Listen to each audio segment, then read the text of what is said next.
Anybody in New York State who is injured while working is entitled by law to collect workers' compensation. And that's regardless of how the accident happened and regardless of whose fault the accident was. They're entitled to collect that from their employer. There are certain circumstances where, in addition to collecting workers' compensation, the injured person can also start an action against another entity, another person or another entity that may have been responsible for what happened to them. So, for example, you have a person who was employed driving a car. Let's say they were working for UPS, driving a UPS truck, or working for some other company driving a car.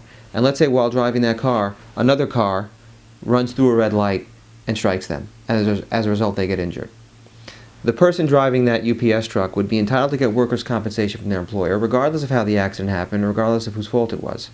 But in addition to collecting workers' comp from UPS for that, because the person was employed at the time of the incident, they also have a right to sue the other entity, the person driving the other car that went through the red light, and the owner of that vehicle, for any damages that person sustained as a result of that incident.